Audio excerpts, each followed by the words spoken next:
"Do you want me to release to you the King of Jews?" asked Pilate, knowing it was out of envy that the chief priests had handed Jesus over to him.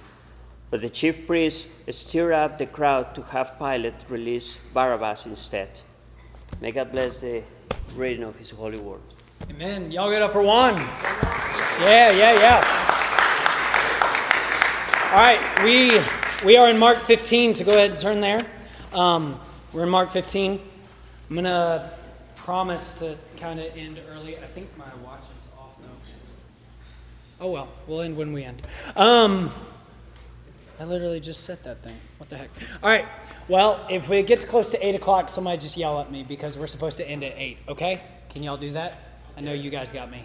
Yeah, thanks, Ethan. Okay, so we are in Mark 15. We're going to move quickly through this passage tonight, and we are going to be looking at Barabbas and our place in the trial. Barabbas and our place in the trial. That's our title for this evening. Thank you guys for pivoting with us tonight as we condense the service just a little bit. I know it's not supposed to get too cold, but just want those of you, especially that are driving, to be able to get home safely and everything. Next week, maybe, we'll be back to normal. We'll see. And I hope y'all had a great time at the table. I really hated not to be able to be there with y'all, but because of all the ice and everything, I was stuck on the West Coast. So, woo. It was fun. Having your flight canceled 3 different times. But, woo! Yeah, there we go. Oh, yeah, y'all did too. Shout out. Okay. And yeah, getting stuck and just going back to the hotel and being like, it's me again. I have nowhere else to go. So, but we're going to be in Mark chapter 15 today, and we're going to read verses 1 through 20. So if you would stand for the reading of Scripture, we're going to read this passage quickly. You can follow along on the screen. There are some Bibles at the tables nearby. If you need to borrow one, Shane's waving it around so you can flag him down if you need to borrow a Bible. But Mark chapter 15, I'm going to move around a little bit so that people can see. It says, very early in the morning, the chief priests with the elders, the teachers of the law, and the whole Sanhedrin made their plans. So they bound Jesus, led him away, and handed him over to Pilate. Are you the king of the Jews? Asked Pilate. You have said so, Jesus replied. The chief priests accused him of many things. So again, Pilate asked him, aren't you going to answer? See how many things they are accusing you of? But Jesus still made no reply, and Pilate was amazed. Now it was the custom at the festival to release a prisoner whom the people requested. A man called Barabbas was in prison with the insurrectionists who had committed murder in the uprising. The crowd came up and asked Pilate to do for them what he usually did. Do you want me to release to you the king of the Jews? Asked Pilate, knowing that it was out of self-interest that the chief priests had handed Jesus over to him. The chief priests stirred up the crowd to have Pilate release Barabbas instead. What should I do then with the one you call the king of the Jews? Pilate asked them. Crucify him, they shouted. Why? What crime has he committed? Asked Pilate, but they shouted all the louder, crucify him. Wanting to satisfy the crowd, Pilate released Barabbas to them. He had Jesus flogged and handed him over to be crucified. The soldiers led Jesus away into the palace, that is the praetorium, and called together the whole company of soldiers. They put a purple robe on him, then twisted together a crown of thorns and set it on him. And they began to call out to him, Hail, King of the Jews. Again and again they struck him on the head with a staff and spit on him.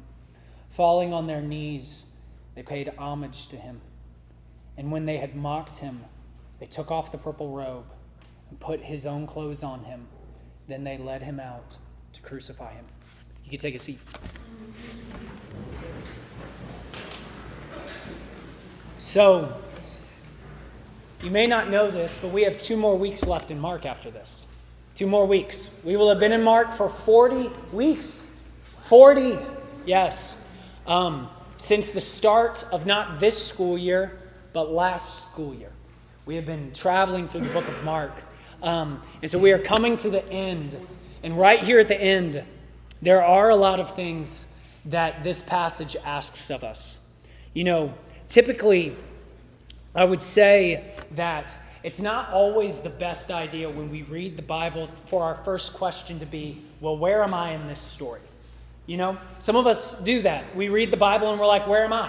Where am I in this story? Where do I relate to? What part do I play in this story? And there's times where that's okay, and there's times where that's totally fine. It's what we're going to dig into tonight. But I would caution you guys, just kind of like a Bible study nugget, that there are times where the Bible is just speaking for itself. That you're not David trying to kill the Goliath that is your pre-calculus test or something. Or you're not like Esther, just like standing up against something because a couple of your friends are bullying you or something like that. Like, we conflate it sometimes. Again, that's not always a bad thing. I don't want to say don't do it ever, but it's not always the best thing to do. But with that being said, that's exactly what we're going to do tonight. Because our part in this trial, to me, is very evident. And there are two potential roles that all of us are playing, honestly, just about at any given moment, if not all the time. So a little bit of background on what's happening here before we dig into the passage. We see something very strange in verse 6. In chapter 15, Jesus has been brought before Pilate. He was the Roman governor of Jerusalem. We're going to talk more about him in a second. And in verse 6, it says, "Now it was a custom at the festival to release a prisoner whom the people requested." And so this was something that Pilate had started, because one thing you'll know if you study about Pilate at all is this was not a popular guy. You probably have some teachers like this in your school that everybody knows, avoid them because they are no fun. Because they don't want you to joke around, whether you are a well-behaved person and sometimes you like the occasional joke in there, or if you're the class clown, like avoid at all costs type people. Like, Pilate was a rigid person. From all that we can tell, he did not enjoy his time in Jerusalem, because all he experienced the entire time that he was there was the Jewish people being frustrated over the fact that they were under the thumb of Rome. And so what we know from history is that Pilate ruled over Jerusalem from about AD 26 to 33 is when he was the governor. And that entire 36. That entire 10-year period, we know that there were revolts, that there were insurrections like the one we hear about here, and there was constant just strife with the Jewish people. Pilate started taxing them heavily to build things like aqueducts. He started making them bow to Roman things, and the people were getting furious. That might have been what led Barabbas to do what he did. And so Pilate knows that he's got to keep these people under control, that he can't keep asking for more troops to be brought to this place that really isn't of much benefit to the Roman Empire.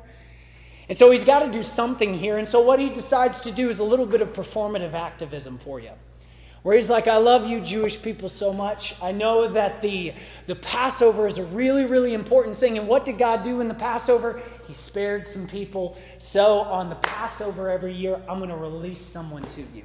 Again, ancient Near Eastern performative activism at its finest. He didn't care at all about these people. Did not care about the prisoners. All he wanted was some cheap political points. And it gets turned against him in this passage. Because in verse 6, again, it says that it was the time for that to happen. And so a man called Barabbas was in prison with the insurrectionists who had committed murder in the uprising. The crowd came up and asked Pilate to do what he normally does. And he was thinking he was getting out of this. He's like, I don't think this guy Jesus needs to be killed. I don't think he needs to be crucified. I don't think that this is worthy of the death penalty. Like, he keeps asking that question. He keeps looking for an out. But what does the crowd do? They are crying out for Barabbas. They are crying out for Barabbas. And this trial lays out, I'm going to argue over the next couple minutes, it lays out the same choices as the Garden of Eden. And it essentially is asking one thing in this first portion that we're going to talk about here. Who will you serve? Who will you serve? Because, as is, you can throw it up, the first slide up there, Alex. Sorry, I turned around. I thought it was already up there. The first person that we see ourselves as in this story are the priests, the crowd, and the soldiers. And for that that group of people, the question for them is, who will you serve? It goes back all the way back to Genesis chapter 3, this picture that is painted in the garden.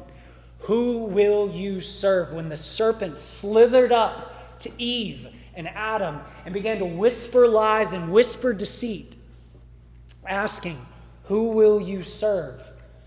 Pilate is quite literally asking them. He is the vessel, the mouthpiece here of saying, who do you want? Who is your representative? The king of the Jews? And they say, no, the murderer. And now what's interesting here is that Jesus in this passage represents the way of God, and Barabbas represents the ways of this world. Because there's a really fun thing that's happening here in the original language that we can't quite lay out in English. A lot of people call Jesus the Son of God, Son of Man. You probably heard him, the son of something. Like he's constantly referred to as that. Even himself, he even refers to himself in that tense of, I am the Son of Man. Like he talks about this all the time, the Son of God. But what's interesting is that Barabbas is also the son of someone. What the original language tells us is that Barabbas, that name Bar, it's almost like having a junior next to your last name. It's like, oh, you're William II, so you're William Jr. or whatever. Like, so your dad must be William, otherwise, like, nobody names their kid like John the Third, and it's like, oh, is your dad the second? No. Like, nobody's doing that. And so Bar is literally connotating like he is the son of someone. We've seen this before already with the blind guy a couple of chapters back. Bar Timaeus, Bar, son of Timaeus. And what's interesting here in this passage is the picture that it's painting for us is that quite literally Barabbas' name, Bar, son of Abbas, that should sound a little familiar to us. Abba. Very name that Jesus cries out in the garden, this close relational name to God, that is quite literally that you would call your Father when you are running into his arms, that Jesus calls God in that moment Dad, literally. So Barabbas' name quite literally means the son of the Father, the son of Dad, the son of the one that we are close to. But what's so interesting is that while Jesus is the Son of God, Jesus is the one, the Messiah, the promised one, the one that was foretold about him, that everything that is happening here in this passage, we could spend like 6 weeks on this passage just talking about all of the prophecies that are being fulfilled. He is the Son of God. Who is Barabbas? He is the son of the Father. And who is his father? But Adam. Of the flesh. He is a picture of the son of Adam who fell, who didn't live up to the standard of holiness, who chose himself over God. And quite literally here, we have like basically two examples here before us. The Son of God and following the way of God, and the Son of the Father and following the way of our earthly father, Adam. And so for the crowd, they are quite literally put in that position of who will you choose? Will you choose God or will you choose man? Adam and Eve put in the same position back in the garden. Will you choose God or will you choose your own desires? Will you choose yourself? And they chose sin, just like the crowd did. And before we look down our noses at the crowd, and we really just like get super frustrated with them, and we think, how could you? You know, a lot of people get really, really mad at Adam and Eve. I'm not sure if you or I were in their position, we'd do anything differently. I'm not convinced. Have you been around people? Some of you have. I can tell by the look on your face. Like, have you been around people? Do we always make the wise decision? Do we do what we know we should do? No. And so before we get high and mighty and begin to think with Adam and Eve or the crowd or whatever, how did you screw this up, man? Like, let's not have a little grace, but let's like see ourselves a little bit in this. Because what's the reality here is that the priests in the crowd didn't choose Barabbas, but they rejected the priests and crowd chose Barabbas because they rejected the way of Jesus. They didn't choose Barabbas necessarily because they loved him. They just didn't want to do the other option. And I feel like that can be our relationship with sin sometimes. I don't want to lie, but I really don't want to tell the truth. And so I'll just go ahead and do what I want to do. I don't want to forgive somebody, so I'm going to withhold forgiveness. Why? Self-interest. In verse 10, Pilate has asked them, do you want me to release to you the king of the Jews? Knowing it was out of self-interest that the chief priests handed Jesus over to them. They don't care about Barabbas. They may have liked him. They may have agreed with some of what he was doing there. He definitely was the more comfortable choice, which I'm going to get to in just a second.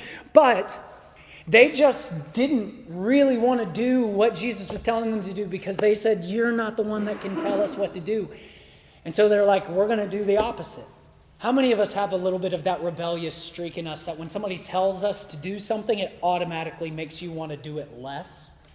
Anybody? A couple of you are honest. You've got like some like real small hands up and stuff. Yeah, we do that. Like we don't want to be told what to do. And have you read what Jesus said to do? I heard somebody say one time, like, if you don't understand why people didn't want Jesus dead, you haven't lived long enough. I'm not saying we always have that, like bloodlust that we see in this passage, but like, there's times where spiritually, I'm like, no, you're not king of my life. I'm going to do what I want to do. Because what did Jesus do? He advocated that we forgive and care for our enemies, that we look to the people that are the complete opposite of us. And we look out for them. He advocated at this time that the doors were about to be opened for the world, not shut off, closing the Jewish people inside. He advocated that the outside of our lives is not as important as the inside of our lives. That not that the outside isn't important, but it's at least as important as the inside, if not less important. And so before we get too high and mighty here, and you're like, Johnny, I don't know how I'm a priest crowd or the soldiers here because I don't do any of this stuff. I would not be there. I would be the opposite side and cheering for Jesus. Man, we often in our lives make the comfortable choice rather than the challenging one. And that's exactly what they did here. We often make the comfortable choice of sin rather than the challenging one of godliness. I mean, again, what's easier to do?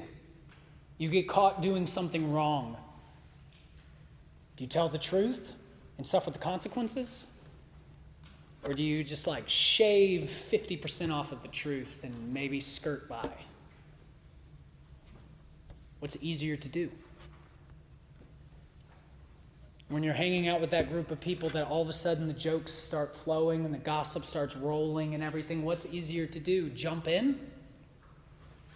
Or say, no, we're not going to talk about this. We make the comfortable choice. And that's exactly what the people did. They may not have loved Barabbas because this is the entirety that we know about him from history and the Bible. He's mentioned in all four Gospels. But that's all that we know about him. We don't, it's not like he was some people's representative and that they're all just chanting Barabbas and if only Barabbas was our leader. But what he was doing was what they were comfortable with. Like, we don't want these Romans ruling over us. And whenever the Messiah does come, it's going to be in military might. It's going to be like David. They're going to root out everything. And they're going to rule and reign with an iron fist. So we'd like somebody like Barabbas. I don't want this Jesus that's like a pacifist. That when he said, when somebody hits you, turn the other cheek. When he's sharing stories, he's like, guess who the good guy is? The Samaritan, the one that you hate the most. Calling out hypocrisy. It may not always be this cut and dry, but sometimes it is, and we don't want to admit it. So I want us to consider and to even ask ourselves right now, How have I been making the more comfortable choice in my life? How have I been choosing sin over holiness? Because it's easier. Because it's more convenient. Because it's not going to cost me really anything to do this. The hard reality is that when we do make that lesser choice, what we are doing spiritually is what we see these soldiers doing to Jesus physically.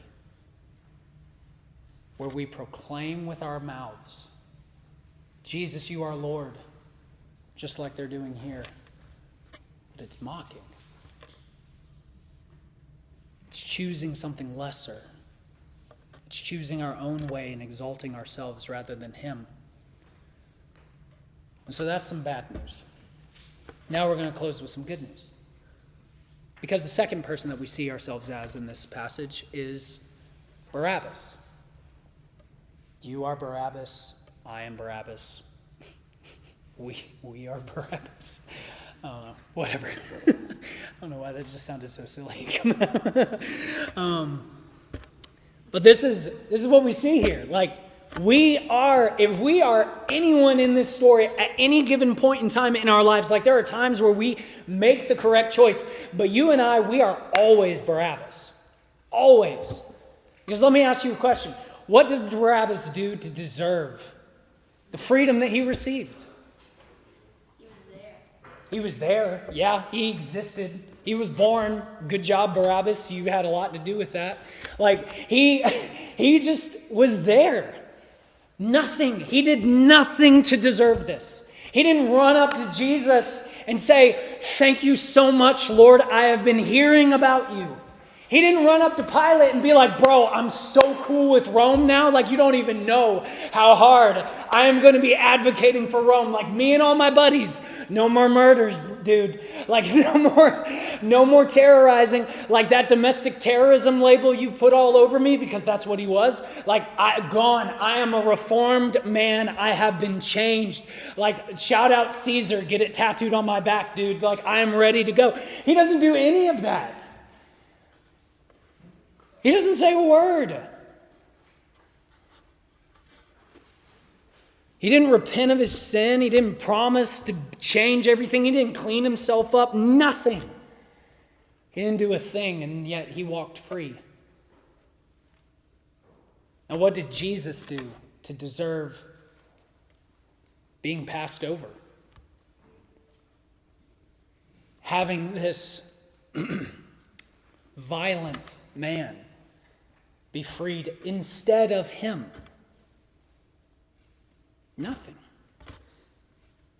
Barabbas didn't deserve it. Jesus didn't either. There's never been a moment in the span of human history that has been more unjust than what happens to Jesus in this moment.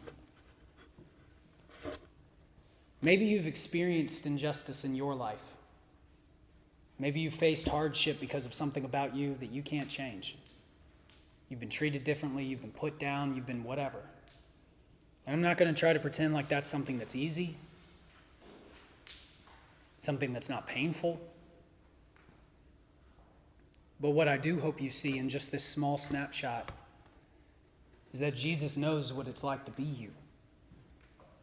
He knows what it's like to have zero reason whatsoever to be experiencing what he's experiencing. There has never been a moment of injustice like this 2,000 years ago, where the Son of God, perfect, was passed over for a rebellious insurrectionist. And yet, what we see is Jesus is all-powerful. He's the Son of God. He can do pretty much anything that he would like to do. And even though he didn't deserve it, Jesus took Barabbas' place. There's a passage, I should have looked it up, where it literally says that he could have called a host of angels, been like, "We're done. This is crap. Like, I'm out of here. I'm done with you people. I'm done with this nonsense. I'm done with y'all." Like, that guy over me. Like, he could have snapped his fingers and it's all over. But he didn't. He took Barabbas' place, and in so doing, he took our place. Because what have we done to deserve the opportunity for the grace that we can receive? Nothing. We haven't done a thing. He took the cross that was rightfully ours. He took the punishment. He took the death. He took it all for us. Isaiah 53 says, he was pierced for our transgressions. He was crushed for our iniquities. And the punishment that brought us peace was on him. And it is by his wounds that we are healed. Jesus offers us life. He offers us a different way. He offers us grace when we have done nothing to deserve it. Students, you don't need to clean yourself up to receive the forgiveness of God. Some of you are walking around buried in shame right now because of a mistake that you made, or a series of choices that you made, or something that somebody put into your brain at a young age that you are less than. Jesus says that you are worthy. That you are worthy of forgiveness. That you are worthy of life. Not because of anything that you have done. So you don't need to clean yourself up, as so many pastors have said. The ground is level at the foot of the cross. Whether you gave your life to Christ at 7 years old before you even knew what a cuss word was, or you gave it at 21 after you had made a just list of mistakes that would go longer than your arm, that you can't imagine how you could be scrubbed clean. Jesus has offered a way of forgiveness for each and every one of us. And he says, I have taken that place. I am your replacement. You don't have to hang up on that cross. And so I know that especially for those of us that have been in church for a long, long time, or I guess I can just speak for myself, this is the way that the shame shows itself to me, is that I'm like, Jesus, I got to put myself back up there. Because I've made mistakes, because I've done stuff, because I proclaim to be a Christian exactly like we were talking about earlier, but yet I find myself in the position of the crowd so often because I choose what is easier. And so Jesus, please let me just go up on that cross. Let me pay penance. Let me just have suffering in my life so that I can just pay you back for the love that you have given me. And Jesus is like, what are you doing, man? And he says the same to you. You've got that list. You know what you have done that you regret, that in the darkest moments just fills you up with shame? Because, man, that shame hits hard, doesn't it? Part of the reason I was on the West Coast was I had the opportunity to go to a conference, and one of the speakers there was talking about shame. He's a licensed psychologist, and he talked about how it takes 3 seconds for shame to anchor itself in our bodies. 3 seconds. So you say a lie. You realize that somebody's caught you in that lie. You have that sinking feeling in your stomach that just overwhelms you and envelops you, and you feel like all of a sudden your head's starting to spin. Boom. Shame is anchored. And now whenever you think about that, some of y'all are feeling the shame right now. You're not even in the spot where that took place. It might have been weeks, months, years ago. And you feel that. Our bodies have been tainted by sin, and what that shame wants you to do is just go and punish yourself. And that is the opposite of what Jesus says. Jesus took us off the cross, so stop putting yourself back on it. Students, some of you need to accept the forgiveness of God in your lives. And as he says, you are forgiven. Go and sin no more. There are standards. There are expectations. Yes, absolutely. Yes and amen. There are good and right things that we should be doing. But there are times where shame will creep up in our lives and say, I don't deserve this freedom. Put me back in my chains. And that's where we need to remind it, the truth of Barabbas, that, man, I am Barabbas. What did I do to deserve this freedom? Nothing. What did I do to earn this? Nothing in the first place. I don't deserve it now, yet God is giving it to us freely. Who the Son has set free is free indeed. And that is the opportunity for each and every one of us tonight.